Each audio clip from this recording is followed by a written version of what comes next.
En Radio Universidad de Chile presentamos Las Voces de Octubre, un programa radial financiado por el IRCT de Dinamarca y producido por el Centro de Salud Mental y Derechos Humanos, Sintras.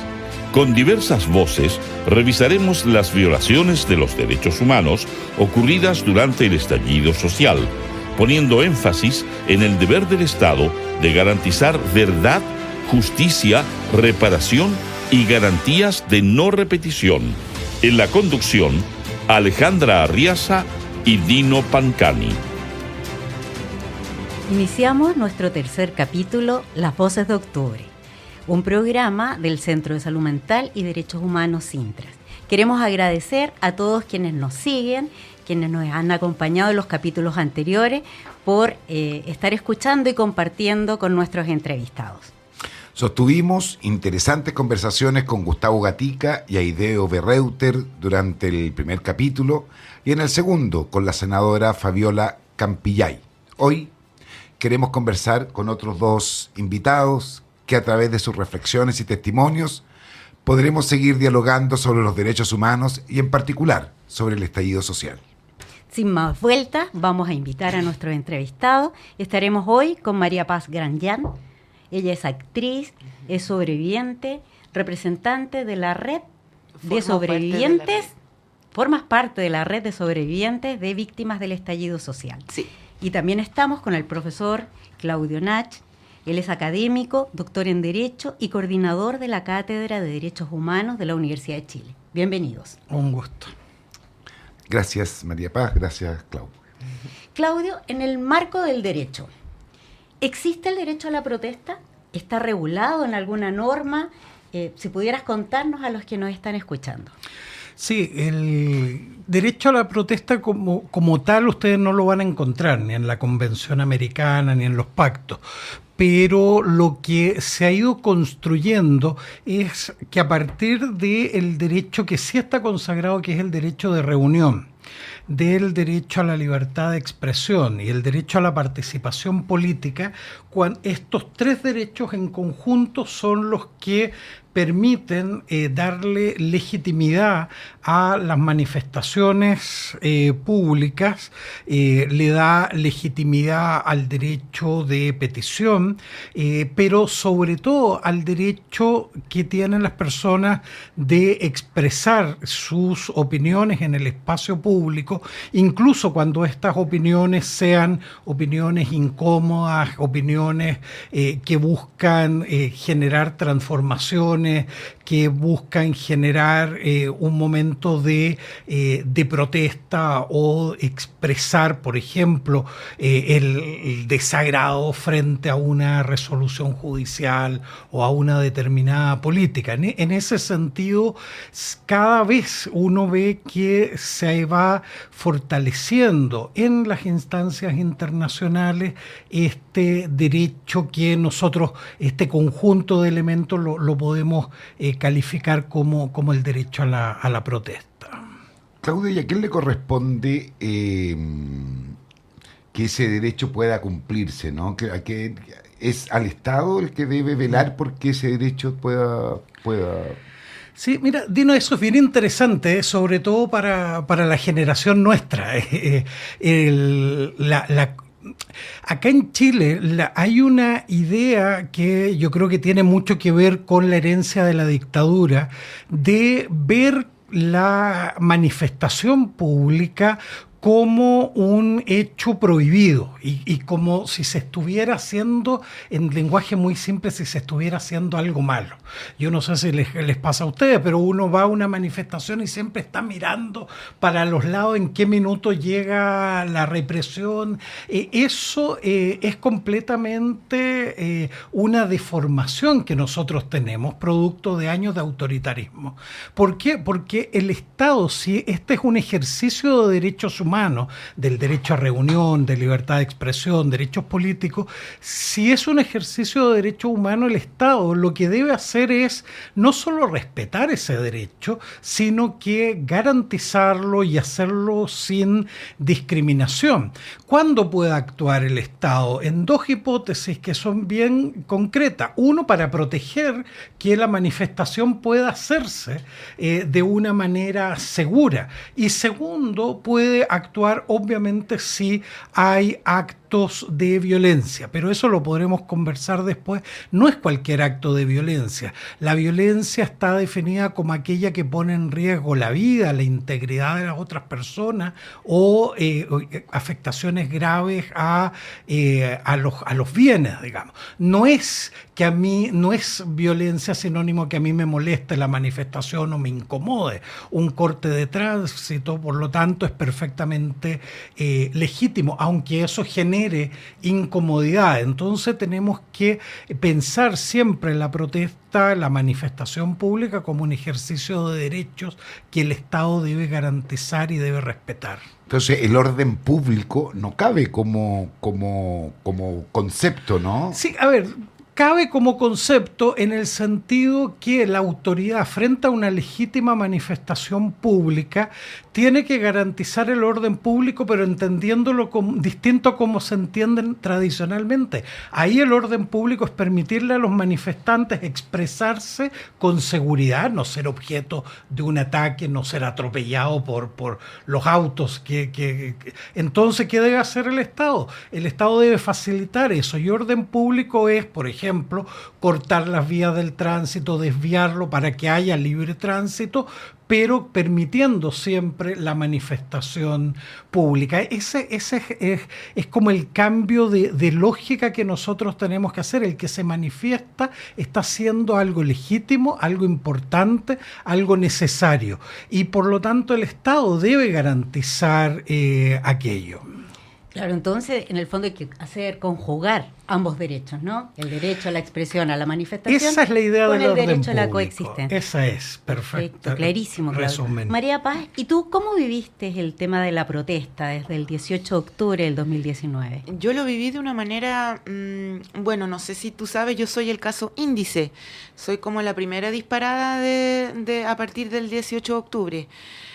Yo efectivamente tenía que ir a trabajar, entonces yo trabajaba en GAM, tenía una obra de teatro, soy actriz, entonces iba a función. Estaba ya la calle bastante desordenada, sobre todo de onda lacrimógena, es lo que yo vi. No alcancé a ver manifestaciones, yo lo que vi fue carabineros estacionados en contra del tránsito, mucha bomba lacrimógena al cielo. Y me metí al teatro. En el teatro nos avisan que la obra se va a suspender debido a que es imposible que la gente llegue en metro, lo que sea. Salgo del teatro y camino hacia el paradero que me corresponde. Me llama la atención, obviamente, tanto contingente policial mal estacionado en contra del tránsito, y habían pocos transeúntes. Habíamos como 4 o 6 personas, como tal los videos, que por suerte yo tuve un video que demostró todo esto. Y el guanaco que estaba estacionado en contra del tránsito, por divertirse, empieza a dispararnos a la cabeza a cada uno de los transeúntes. Varias veces. Y luego yo, como llegué a mi paradero, pero hay otro que me sirve un poco más, ya empecé a cruzar la calle Ramón Corbalán buscando si venían por allá o por acá. Porque pasaban micros, pasaban autos, todo tipo de vehículos. Entonces también me llamaba eso la atención, de que Carabineros estuviera disponible a disparar y atacar gente mientras circulaban, porque no había manifestación, había gente tomando micro. Y claro, también había gente protestando, gritando, como fue ese día. Uh-huh. Pero lo que viví yo era esperar micro, y pasaban las micros. Y de pronto en una de esas cruzadas de calle que me mandé, y también le grité al guanaco cuando ya era como la 5ª vez, estaba muy mojada y estaba muy resfriada. Y entonces estaba nerviosa porque el otro día tenía función, entonces si me iba a enfermar, me tengo que ir pronto a la casa, no puedo estar mojada, y todo eso. Y en eso me disparó un hombre, me disparó un carabinero, ahora mayor. Antes de que empezara mi juicio lo ascendieron a mayor, y cuando me disparó era capitán. Tristemente en el juicio, que ganado por nosotros, me enteré que ese capitán de Carabineros por primera vez tomó el arma con la que me disparó esa mañana, y la disparó en la mañana sin tener ningún tipo de instrucción para probar. Y poco a poco me iba enterando que en Maipú, donde fue donde más disparó, dañó un montón de gente. Entonces, salir a jugar PlayStation como con las armas es una falta de respeto enorme a su propia institución, de no seguir los propios reglamentos de la propia institución, para empezar. Eso me llamó enormemente la atención en el juicio, como esa permisividad y como todos relajados porque probando el arma y lo entretenido que es probar un arma nueva para esta gente que le gusta el arma. Entonces, eso me enteré después, pero después en el juicio. Y una vez que me disparó, ya vino todo el tormento posterior de ser víctima de violaciones de derechos humanos, digamos, que es bien atroz en Chile, porque es un camino muy terrible, digamos, el que seguimos las víctimas, súper doloroso. María Paz, ¿y ese carabinero es ex carabinero o sigue siendo carabinero? Yo tengo entendido que sigue siéndolo, pero está desvinculado, entonces no lo entiendo. Tampoco entendí por qué fue ascendido, por qué premian a un carabinero por dispararle a las personas, a las mujeres en la calle. Tampoco entiendo que eso haga la institución, entonces averigua, googlea cuánto gana un un mayor, sin trabajar, porque como lo desvincularon no tiene derecho a trabajar, él tiene 3 años y un día en pena remitida. Entonces me pregunto qué heavy es que paguemos a alguien que no está trabajando más encima. Entonces eso, yo el tema como de los derechos humanos trato de traspasarlo hacia los otros más que hacia mí misma, hacia ponte en el lugar. Tú mismo financiaste que dejaran ciego a gente. ¿Quieres seguir financiando que dejen ciego a personas? ¿Quieres seguir financiando eso? Eso yo pregunto a las personas. Porque eso es lo que estamos haciendo, pagando sueldos a gente que está asesinando y estamos, por supuesto, en manos de criminales en ese sentido. Y eso para mí es muy terrible como víctima. María Paz, la protesta que de alguna manera se atenuó, ¿no?, un tanto al menos con el llamado Acuerdo por la Paz y la nueva Constitución, que se fue el 15 de noviembre. Hablábamos hace un rato entre los octubristas y los noviembristas, ¿no?, que parece que se lo adjudican a un intelectual chileno que habría hecho esta separación. Hoy día que solamente los octubristas, pero los noviembristas no les fue muy bien. O al menos que la atenuó al menos en su expresión callejera. Y el 25 de marzo del 2020, cuando se anuncia la primera cuarentena total en la región metropolitana, pareciera ser que el estallido desaparece, ¿no? Entonces, la pregunta es si crees tú que de alguna manera la pandemia fue utilizada para silenciar, para callar, claro, para por supuesto, desarticular el estallido. no es gratis, digamos, esta arremetida de estos ideales tan ridículos como de la derecha más ultraderecha, y toda esta ridiculez como de fascismo tan peligroso que estamos viviendo, yo creo que es súper propiciada por la pandemia. Obviamente nos atomizó muchísimo más, para nosotros ha sido una dificultad organizarnos, seguimos con muchas dificultades para organizarnos. Hay gente que lleva trabajando desde el día 1, gente como yo que se involucra cuando puede, pero hay personas que están trabajando en las organizaciones, o sea, dándolo todo y más. Entonces, esa atomización que ocurrió, claro, yo por supuesto la veo súper organizada, pero también le veo un final a esa atomización. También veo yo veo en un horizonte una organización, veo que las cosas caen igual por su propio peso. Ahora, yo soy una víctima muy beneficiada de las miles de casos, soy de las 21 casos resueltos, 21 de miles, que tuve un juicio y que gané. Por lo mismo sé, no es que piense o opine, sé que toda víctima necesita la justicia. La vida no sigue.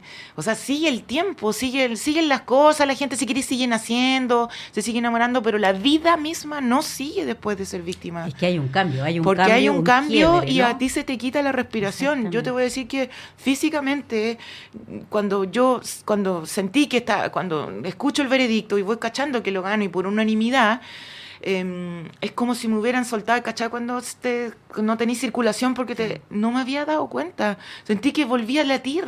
O sea, la sangre me volvió al cuerpo. Yo sé que parece una estupidez o una lecera como media hippie, pero eso es literal. Las víctimas, los sobrevivientes, tenemos la sangre cortada. No podemos tener una circulación normal porque los eventos de impunidad son demasiado graves y desastrosos. Son muy revictimizantes. Hoy día pasó lo de este Paquito Zamora, que lo reclutaron republicanos. El republicano recluta mucho delincuente. Yo sé que él ahora está zafando, no zafará. Pero eso también es muy revictimizante para nosotros, que el tipo quiera postularse luego porque seguramente le van a tirar una carrera, o como es morenito y los republicanos le van a tirar a hacer las tareas más cochinas. Vaya a saber Dios quién lo van a mandar a hacer al mocito. Pero ese tipo de acciones son súper revictimizantes para nosotros, son súper violentas. Eso es violencia y delincuencia.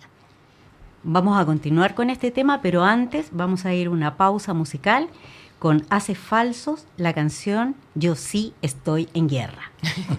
Claudio, estas movilizaciones de octubre del 2019 tenían ciertas características, ciertas demandas y reivindicaciones que tú nos hablabas. ¿A quiénes crees que realmente molestó y por qué hubo esta fuerza o esta violencia desde el Estado tan desmedida?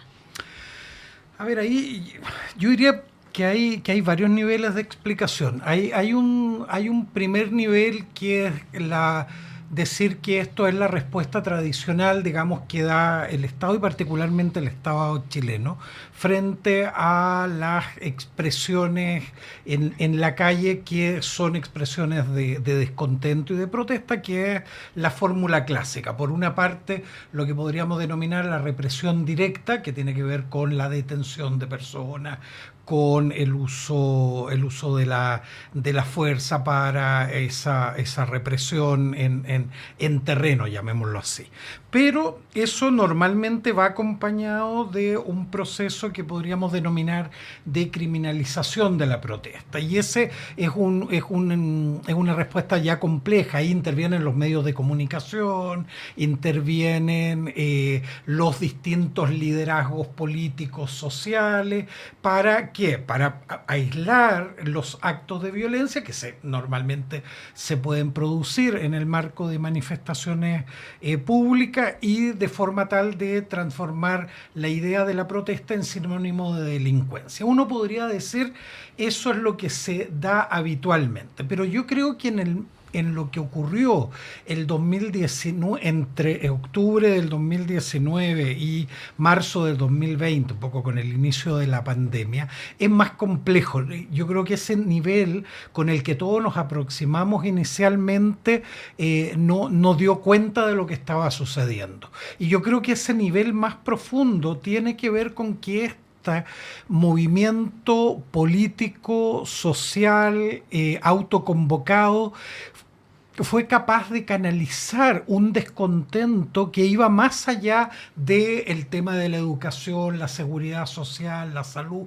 aisladamente, y se transformó en un movimiento que por primera vez desde el golpe de Estado del año 73, por primera vez puso en cuestión el modelo o el régimen en su integridad. Y yo creo que es la primera vez que quienes lideraron primero la dictadura y luego la postdictadura, de alguna u otra manera sintieron que el modelo estaba amenazado. Y en ese sentido, la respuesta fue exactamente la misma que lo que usó el modelo para imponerse, que es las violaciones de derechos humanos. Las violaciones de derechos humanos, y esto lo aprendimos en los 50 años en una discusión pública muy fuerte, van íntimamente ligadas al golpe de Estado. No hay cómo separarlas, porque no hay cómo separar la violencia que se ejerció con el modelo que se impuso, neoliberal económico, autoritario en lo político, conservador en los temas culturales. Y ese modelo es el que se puso en riesgo. Entonces, lo que se usó fue exactamente lo mismo que para imponerlo, la brutalidad en la represión.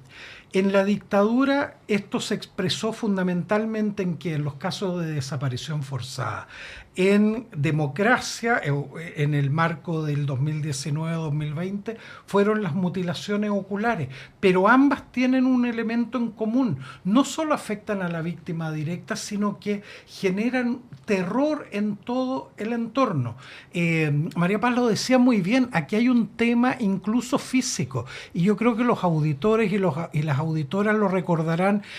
A mí me pasó, yo lo cuento en primera persona, en una marcha caminando hacia la plaza, uno comenzaba a escuchar primero muy a lo lejos los disparos. Lo que uno sabía eran las bombas lacrimógenas, los perdigones, etcétera. Y a medida que uno iba llegando a Baquedano, yo me di cuenta que yo me iba quedando atrás en la marcha. Y no fue consciente, no fue que yo dijera, no, voy a ir más lento, que pasen los jóvenes primero. No, fue mi cuerpo. Fue mi cuerpo que fue perdiendo solo velocidad. ¿Por qué? Porque se acercaba a una zona que esos ruidos sabían que era una zona de peligro. Y eso es terror.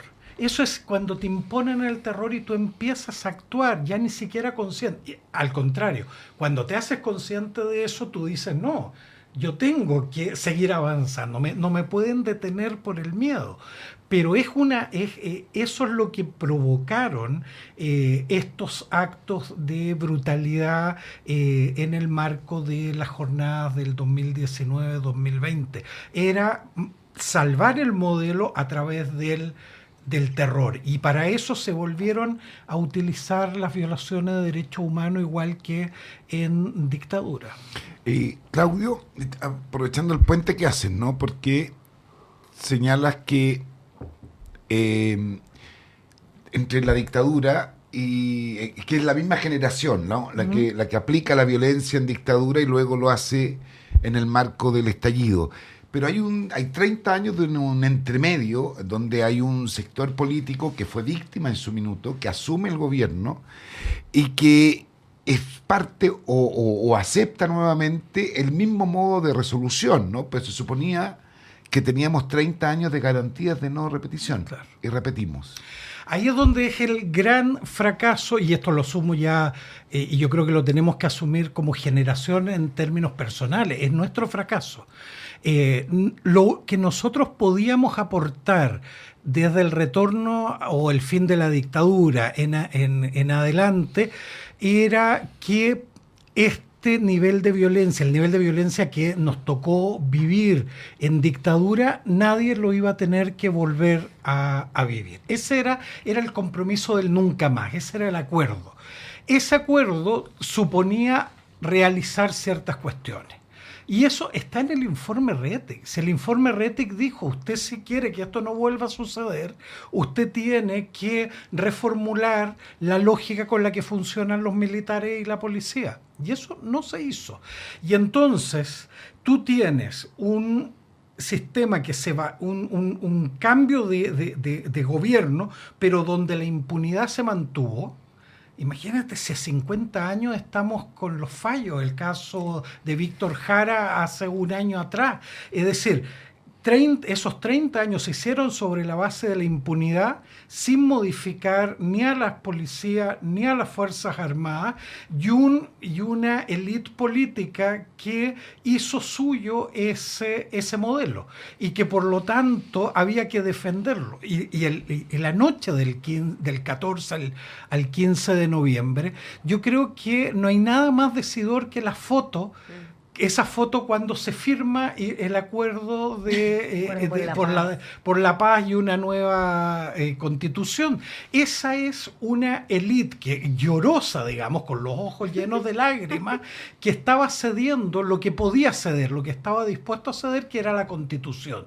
Pero que estaban todos de acuerdo en que había que mantener las bases del modelo. Ese acuerdo es el que se firma esa noche. Y ese acuerdo se hace sobre la base de la represión que estaba sucediendo en las calles. Se hace en medio de la más brutal represión. Y días después se aprueba en el Parlamento la ley antibarricadas. Eso se hace entre diciembre y enero. Es decir, posterior al acuerdo, habiéndose mantenido la represión y los casos de violencia brutal de la que todos fuimos testigos, se le entregan más herramientas al Estado para que reprima. Es decir, tú tienes un sistema en Chile donde el Ejecutivo, el Poder Legislativo y también el Poder Judicial se alinearon tras una política de represión. Por eso se puede hablar que desde ese minuto entramos en una regresión autoritaria, porque todo se alineó para reprimir las manifestaciones y defender el modelo. Muchas gracias, Claudio. vamos ahora a una pausa comercial, que es la única pausa que hacemos, y volvemos para seguir conversando con Claudio Nach y María Paz. Estás escuchando Las Voces de Octubre, un programa del Centro de Salud Mental y Derechos Humanos, Sintras. Nos encontramos realizando el tercer capítulo de Las Voces de Octubre, un programa del Centro de Salud Mental y Derechos Humanos, Sintras. Estamos conversando con Claudio Nach y María Paz Granjan. Recuerde que este programa y los anteriores usted puede volver a escucharlo en las redes sociales de Sintras, en el portal de Radio Universidad de Chile y en Spotify. La Oficina del Alto Comisionado para los Derechos Humanos, en diciembre del 2019, entregó su informe en donde señala, por ejemplo, respecto de las lesiones oculares, que hubo una omisión por parte de los responsables al no adoptarse medidas eficaces, expeditas y oportunas para minimizar el riesgo para las personas, estableciéndose que hubo una responsabilidad de las autoridades políticas, Ministerio del Interior y el presidente Piñera. Ministerio del Interior con 2 ministros, ¿no? Con Chadwick primero y con Blumel posteriormente. María Paz, y esta vez voy a decir el apellido, Granjan, como sobreviviente, ¿sientes que el gobierno no ha estado presente, el actual gobierno, ¿no?, en la búsqueda de verdad y justicia, y en el caso de las víctimas de la represión policial durante el estallido? Yo no solo siento que no ha estado presente, siento que ha hecho el trabajo contrario, que es criminalizar a las víctimas y victimizar a criminales. Ahora que nos enteramos que el señor Yáñez, ex carabinero, y que está como imputado, ¿cierto?, por casi 2.000, no me acuerdo cuántas causas, por omisión, que tanto defendió la señora Toá, por ejemplo, y que lo protegía, me da risa un poco hoy día que esté como en la campaña de este otro caballero y que haya abandonado a Toá, porque igual Toá le prestó ropa a un criminal, o por lo menos un imputado por delitos gravísimos que le va a, por el resto de su vida van a pesarle. Y me da risa que no le haya prestado ropa el señor carabinero, ex carabinero, de vuelta a la mujer que en el fondo protegió a este delincuente. Para mí es un delincuente, para muchos es un delincuente. Entonces siento que es exactamente al revés, siento que es un ataque. Entonces siento que hay una voluntad de retroceder en temas de derechos humanos. Claramente hay una voluntad, no es solamente una omisión, sino que hay una voluntad de criminalizar víctimas. Eso yo creo que es lo más espantoso que hemos estado soportando estos años, y de ahí la frustración es muy grande. Por eso las organizaciones tienen un montón de problemas en articularse, porque la frustración es enorme, enorme. No hay con quién interactuar, porque se ofrece una mesa reparatoria, pero no están dispuestos a dialogar nada, absolutamente nada. Entonces no es como conversar con una pared, pero que la pared gana sueldo y tú no. Es súper injusto, porque a esa pared le están pagando para ir a resolver los problemas y no los está resolviendo, sino que los está profundizando. Y en ese sentido, obviamente yo siento de parte de este gobierno terrible frustración y desilusión, no sé cómo decirlo. Siento que me da risa también pensar que el señor presidente actual me recuerda mucho a Piñera. O sea, son la misma figura, también piñericosas, borichcosas, como chistecitos o tonteritas dichas a la ligera en red social o en lugares así, tan triste, digamos, tan triste el espectáculo que dan por TikTok.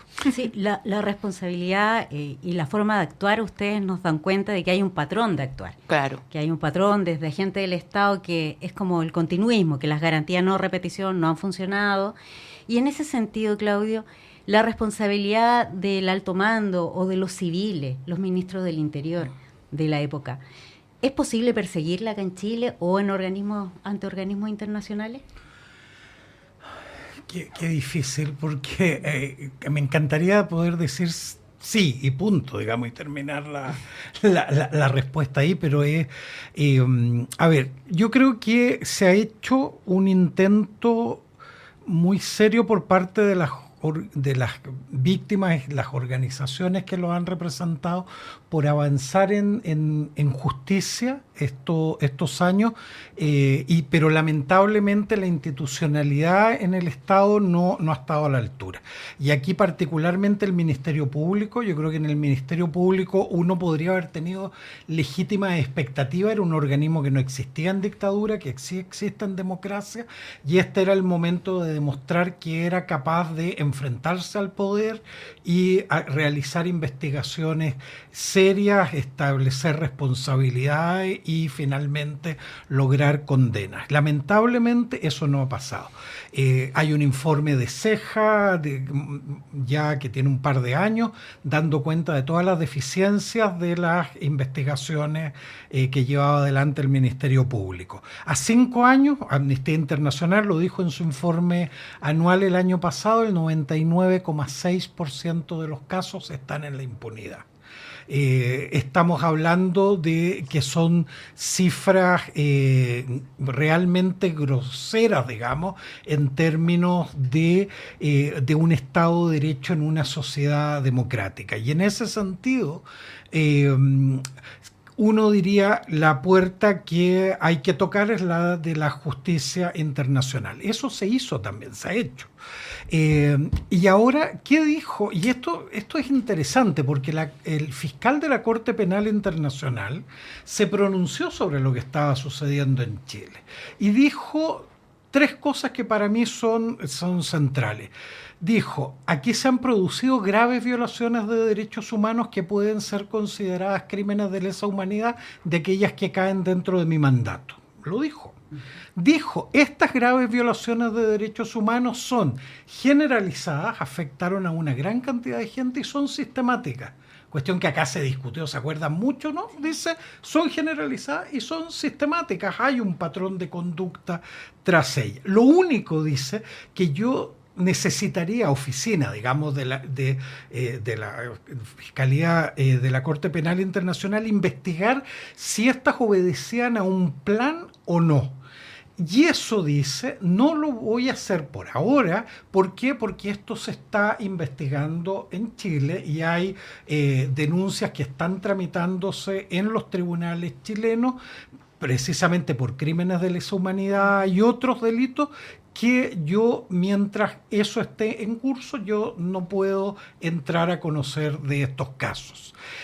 ¿Qué es lo preocupante a esta altura? Que todos los compromisos que tenía Chile con la Fiscalía, que avanzar en las investigaciones, obviamente, pero además se prometió crear una fiscalía especializada en derechos humanos. No se ha hecho. Una política de reparación. No tenemos política de reparación. Entonces no se ha cumplido con los compromisos que llevaron a que la Corte Penal Internacional detuviera los avances en la investigación. Entonces yo decía en redes sociales, Chile fue hace una semana o 2 semanas atrás a la Corte Penal Internacional a entregar antecedentes del caso de este exmilitar venezolano y los entregó en la Corte. Bueno, esa habría sido una muy buena oportunidad para que el canciller y el fiscal le explicaran al fiscal de la Corte Penal Internacional por qué hay un 99,6 casos de impunidad, por qué no hay política de reparaciones, por qué no se ha creado una unidad especializada en materia de derechos humanos. Es decir, uno esperaría también de los organismos, a lo que voy, esperaría que los organismos internacionales también hagan un seguimiento de las situaciones. Yo creo que eso no se ha dado. Entonces, ¿a qué conclusión nos lleva esto? Que va a haber que insistir, tanto a nivel interno como a nivel internacional, en seguir manteniendo la presión sobre los organismos que tienen que investigar para que hagan su trabajo. Yo creo que Chile ha demostrado, las organizaciones de derechos humanos, las víctimas, han demostrado una capacidad de insistencia de 5 décadas. Aquí parece que lamentablemente va a haber que tener el mismo ánimo de mantener por años abierto la demanda de verdad, justicia y reparación por estas graves violaciones de derechos humanos. Claudio, Lo voy a leer textual, ¿no? Entonces, dice, señor Piñera está avisado, se le va a perseguir por las graves violaciones a los derechos humanos cometidas bajo su mandato.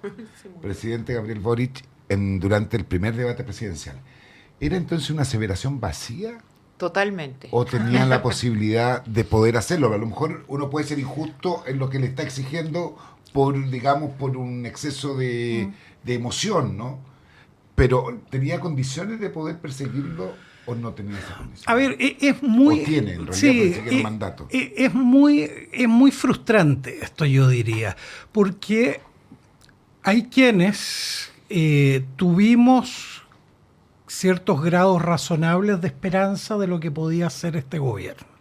¿Por qué? Porque uno podía tal vez no tener plena confianza en la figura del presidente, pero sí había un entorno que uno diría las cosas se pueden hacer distinto esta vez a lo que venían haciéndose. Y esa expectativa de, llamémoslo así, de cierta ingenua esperanza, yo creo que fue completamente traicionada. ¿Por qué? Porque una cosa es que el presidente obviamente no es el fiscal nacional, él no lleva adelante las investigaciones ni mucho menos, pero el poder político sí puede enviar mensajes claramente de hacia dónde espera que los hechos se vayan desencadenando. Lo que hizo el presidente Boric fue exactamente lo contrario, enviar una serie de mensajes en el sentido de blindar la figura de Piñera y blindar a el alto mando y particularmente al general Yáñez. Y eso es una forma de generar impunidad de facto. Entonces, obviamente, frente a ese mensaje que enviaba el propio presidente, era poco lo que se podía esperar del resto del aparato del Estado. Yo en ese sentido creo que había condiciones para haber avanzado mucho más en justicia de lo que se ha hecho, y eso es algo que por lo cual va a tener que responder este gobierno, porque este gobierno tiene además una contradicción en el alma, llamémoslo así. Por una parte, un discurso de derechos humanos, pero por otra parte un compromiso con las víctimas, por ejemplo, de la dictadura. El Plan Nacional de Búsqueda no hay cómo sino apoyarlo y tratar de que eso salga bien. Pero frente a las víctimas de la violencia en el 2019 y 2020 hay total olvido. Entonces hay una tensión permanente, hay unas víctimas que, entre comillas, ya han sido incorporadas y ya no molesta ese discurso. Pero el discurso del 2019-2020 es un discurso personal. Lo que se puso en cuestión no era el dictador, lo que se puso en cuestión era lo que habían sido 30 años de gobierno y lo que estaba haciendo y no haciendo también esta nueva élite política que era el Frente Amplio en sus distintas expresiones. Entonces es un discurso, digamos, de objeción política a estas autoridades también. Por eso la gente salió en la calle y dijo, no son 30 pesos, son 30 años. No dijo son 47. Aquí la bronca, el enojo, era con quienes, pudiendo haber hecho algo distinto, en la postdictadura no lo hicieron. Y eso incluye a quienes hoy día también están en el gobierno. Entonces, mucho más personal. Y por eso la relación de este gobierno con esa... con las demandas, digamos, de justicia y de verdad del 2019-2020 es mucho más compleja que la que tiene con la de la dictadura. Gracias, Claudio. Y a propósito de bronca, Pedro y Pablo, Marcha de la Bronca, una gran canción de la década de los 80. Hace unos días atrás hemos tomado conocimiento de que la bancada de diputados de Renovación Nacional pidió oficiar a la Contraloría General de la República. El tema es saber cómo se están gastando los recursos públicos en el Instituto Nacional de Derechos Humanos. Esta situación, ¿les llama la atención o no? Tiene que ver precisamente cuando hemos tenido conocimiento de que en muchas causas el Ministerio Público archivó, tomó la decisión de no perseverar, y la mayoría de ellas, 2.809 causas, había intervenido el Instituto Nacional de Derechos Humanos. ¿Qué les parece a ustedes? Aquí esta acción está interfiriendo contra un órgano de derechos humanos del Estado, es una medida para incrementar la impunidad. ¿Qué es lo que piensas tú, María Paz? Yo sí, pienso que es directamente una medida para incrementar la impunidad y que el crimen reine, así lo veo yo. O sea, veo como también, con todo este tema de la delincuencia, veo como cero interés por eliminar la delincuencia o enfrentarla. Veo que hay interés de instrumentalizarla y de que están haciendo grandes negocios, por lo tanto delincuencia nos queda por mucho rato y cada vez más grave porque es un negocio para los políticos. Con eso hacen política, así que no se va a ir la delincuencia. Entonces, entre esas cosas también la impunidad permite la perpetuación de esa delincuencia. Entonces yo lo leo así desde mi punto de vista, por lo menos para mí es así. También está el tema de la nula respuesta por la parte del presidente con respecto a la ley de reparación integral a la que nosotros hemos estado tratando de acceder en el fondo de que exista, y cero respuesta, no se va a hacer nada al respecto este año. Entonces también por eso digo, las agrupaciones tienen que estar evaluando permanentemente si siguen o no dialogando con gente que justamente quiere lo contrario a lo que tú quieres. Entonces no se puede dialogar así. Yo hasta ahora pienso y vivo eso de alguna manera, vivo esa como subrayado total hacia la impunidad y no lo veo sano. O sea, no creo que tampoco una sociedad que, porque ya no, si no pasó nada y hace así, va a ir a ninguna parte, pero a ninguna parte. No hay ni un futuro si no hay memoria. Claudio, nos aparece un tanto, volviendo al informe, a la petición de los parlamentarios de Renovación Nacional, ¿no? Por una parte critican al INDH y por otra parte le están diciendo ineficiente e ineficaz precisamente porque no logra avanzar en donde ellos apuestan a que no se avance tampoco, ¿no? El cinismo que presenta en este caso este partido de derecha parece es elocuente, ¿no? ¿Cómo lo ves tú? Sí, a ver, Chile tiene un serio problema desde el punto de vista de la institucionalidad de derechos humanos. Es extraordinariamente débil. Y es débil tanto en la del Estado, donde está el Instituto de Derechos Humanos y no hay mucho más, y la de la sociedad civil. Nosotros tenemos una sociedad civil con poca densidad en materia de derechos humanos. Si uno mira, no tenemos organismos el equivalente a lo que tiene Argentina, un CELS, un IDL, en Perú la Coordinadora de Derechos Humanos, en México, etcétera. Hay aquí una situación de debilidad institucional. Eso yo creo que es lo primero. Eso nos obliga de alguna manera a ser cuidadosos con la poca institucionalidad que tenemos. Entonces, respecto del INDH, yo creo que hay dos cuestiones que debiéramos poner ahí el foco. Una es la importancia que tuvo y ha tenido y debe tener el INDH, sobre todo por el trabajo cotidiano que hacen sus oficinas regionales, sus funcionarios. Yo lo he sostenido y lo sigo sosteniendo. Si en este país no hubiese habido un INDH el 2019-2020, el desastre humanitario hubiese todavía sido peor de lo que fue. Dicho eso, uno no puede dejar de ser crítico, sobre todo por lo que ha sido la dirección, el directorio y la dirección del INDH, que es el último, yo diría, organismo donde el binominal se expresa de una manera tan evidente. Es un organismo donde los dos bloques se lo vienen dividiendo desde hace años y eso impide una conducción como uno quisiera en materia de derechos humanos mucho más independiente y con verdadera autonomía. Entonces es un organismo débil. Tanto internamente, porque tiene un directorio capturado por los partidos políticos, y externamente porque no tiene la necesaria autonomía que debían tener los organismos de derechos humanos a nivel nacional.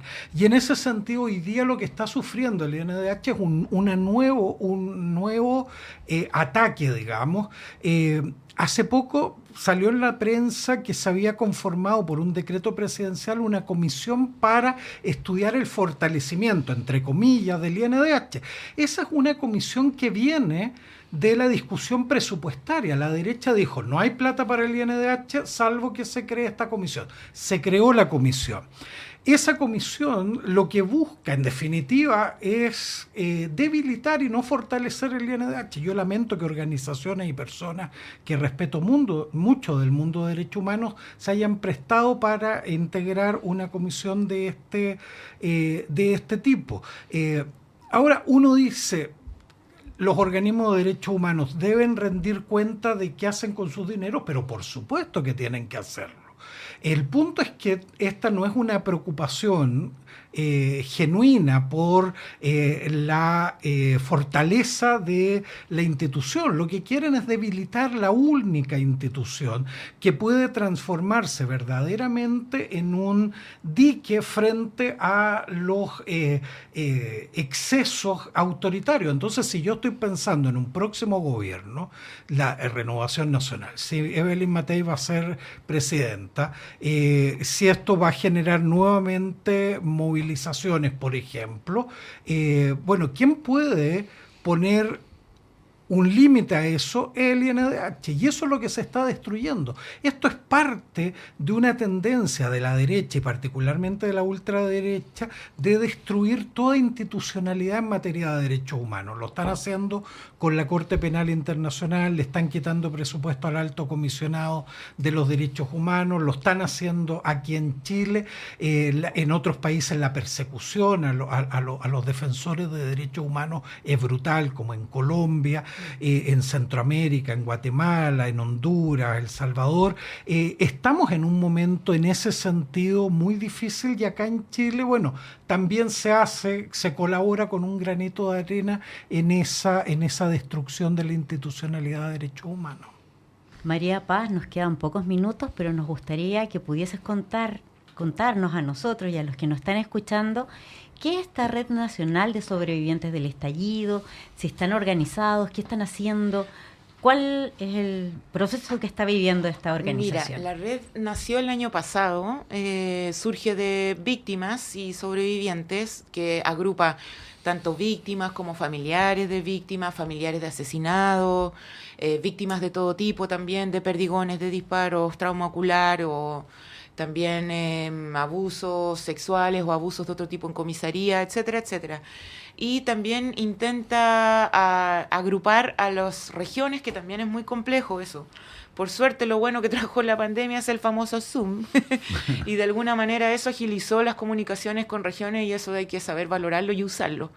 Entonces, en eso está un poco. Esta organización surge también con pedazos de otras organizaciones o con gente que se va moviendo, porque, como te digo, es sumamente difícil. De hecho, yo misma he estado sumamente ausente últimamente en la red de sobrevivientes, pero hay compañeros en la red que están trabajando muchísimo por entender, compilando datos, o Derechos Humanos Cordillera, que tiene ya una recabación de datos súper concreta y valiosísima a la hora de evaluar o de entender al modo de estadística. Entonces, eso es un poco lo que hacemos. La pretensión de nosotros siempre fue la ley de reparación integral. Existió la posibilidad de dialogarlo con el actual gobierno, sin embargo, ahora sabemos que no. Entonces, por eso se evalúa un poco la continuidad en la participación en ese diálogo. Sin embargo, siempre es bueno como seguir mirando de todas partes. Existen muchos conflictos internos e intereses debido a la extremada frustración que vivimos y soportamos todo el tiempo. Sin embargo, sabemos bien claro que lo que queremos es finalmente las garantías de no repetición, y para eso necesitamos verdad, justicia y reparación. Gracias. Llegamos al final de este tercer capítulo, ¿no? Solo agradecer, María Paz, Claudio, muchas gracias por sumarse a esta iniciativa que está llevando adelante Sintras, y que con Alejandra nos toca a nosotros conducir junto a otro equipo. Muchas gracias. Muchas gracias. Las Voces de Octubre es un programa radial producido por el Centro de Salud Mental y Derechos Humanos, Sintras. Guión y conducción, Alejandra Arriaza y Dino Pancani. Edición, Félix Madariaga. Gráfica visual, Ítalo Retamal.